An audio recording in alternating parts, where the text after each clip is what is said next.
तो नमस्कार दोस्तों, आज हम आपको ऐसे मंदिर के बारे में बताएंगे जो आपने नाम तो सुना होगा पर इसका इतिहास आज तक नहीं सुना होगा। तो चलिए हम वीडियो को स्टार्ट करते हैं। यह मंदिर दतिया जिले के विंध्याचल पर्वत पर स्थित रतनगढ़ वाली माता का मंदिर है। यह मध्य प्रदेश के दतिया शहर से लगभग 65 किलोमीटर दूर सेवड़ा गाँव के पास स्थित है। बीहड़ का इलाका होने की वजह से यह मंदिर घने जंगलों में पड़ता है। यहाँ सिंध नदी प्रवाहित होती है जो पहाड़ी को दोनों ओर से घेरे हुए है। नवरात्रि आते ही देवी मंदिर में भक्तों का आना जाना लग जाता है। कोई नंगे पांव आता है तो कोई पेड़ भरकर माता का आशीर्वाद लेने आते हैं। देश के किसी भी कोने में यदि आपको जहरीला सांप डस ले तो कुंवर महाराज के नाम का बंद लगा देते हैं और सांप का डसा हुआ आदमी बच जाता है। कहा जाता है कि जब कुंवर महाराज जब शिकार पर निकलते थे तो सारे जहरीले जानवर अपना विष बाहर निकाल देते थे। और दीपावली की भाई दूज को यहाँ सांप के डसे हुए लोगों को लाया जाता है और सिंध नदी में स्नान करके जैसे आगे की ओर बढ़ना शुरू करते हैं तो सांप के डसे हुए आदमी को मैर आना शुरू हो जाता है और वह बेहोश हो जाता है और उन लोगों को स्ट्रेचर की मदद से बाबा कुंवर महाराज के दरबार तक लाया जाता है। कुंवर महाराज के पुजारी जैसे ही सांप के डसे हुए आदमी पर पानी के छींटे मारते हैं तो उनको होश आ जाता है और वह उठकर खड़े हो जाते हैं और बाबा को प्रणाम करते हैं। चलिए हम आपको 400 साल पुराना इतिहास बताते हैं कि यह मंदिर बना कैसे। बात लगभग 400 साल पुरानी है, जब मुस्लिम तानाशाही अलाउद्दीन खिलजी का जुल्म ढाने का सिलसिला जोरों पर था। तभी खिलजी ने अपनी बदनीयत के चलते सेवड़ा से रतनगढ़ में आने वाला सिंध नदी का पानी बंद कर दिया। रतन सिंह की बेटी मांडला व उनके भाई कुंवर गंगा रामदेव ने अलाउद्दीन खिलजी का कड़ा विरोध किया।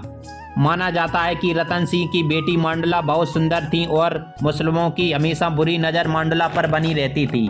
मान्यताओं के अनुसार कुंवर बाबा महाराज रतनगढ़ वाली माता के भाई थे जो अपनी बहन से बेहद स्नेह करते थे। इसी बुरी नज़र से बचने के लिए बहन मांडला तथा उनके भाई कुंवर गंगा रामदेव जी ने जंगल में समाधि ले ली। इसी विरोध के चलते अलाउद्दीन खिलजी ने रतनगढ़ वाली माता के परिसर में बने किले पर आक्रमण कर दिया था। यह युद्ध 17वीं सदी में छत्रपति शिवाजी और मुगलों के बीच लड़ा गया था। तब माता रतनगढ़ वाली और कुंवर महाराज ने मदद की थी।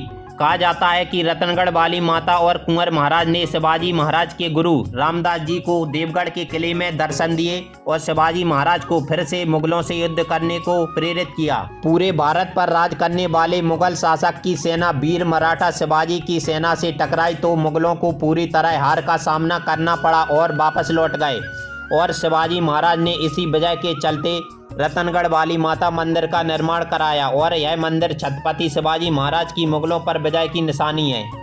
कहा जाता है कि बीहड़ के डाकू यह मंदिर पर पुलिस को चैलेंज कर घंटा चढ़ाने आते थे, लेकिन इस दौरान कोई भी डाकू पकड़ा नहीं गया। इलाका का कोई भी डाकू नहीं जिसने यहां आकर माथा न टेका हो।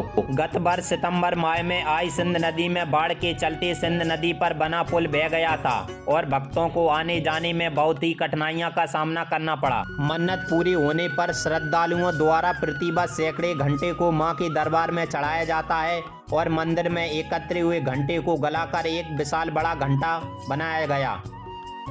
इस घंटे का उद्घाटन मामा शिवराज सिंह चौहान ने किया। यह घंटा 9 धातु से पिघलाकर बनाया गया है। इस घंटे की यह विशेषता यह है कि इसको कोई भी बजा सकता है, चाहे 4 साल का बालक हो या 80 साल का बुजुर्ग। इस घंटे का वजन 50 क्विंटल है। यह घंटा प्रभात राय ने तैयार किया। घंटे की ऊंचाई 6 फुट और गोलाई 13 फुट है।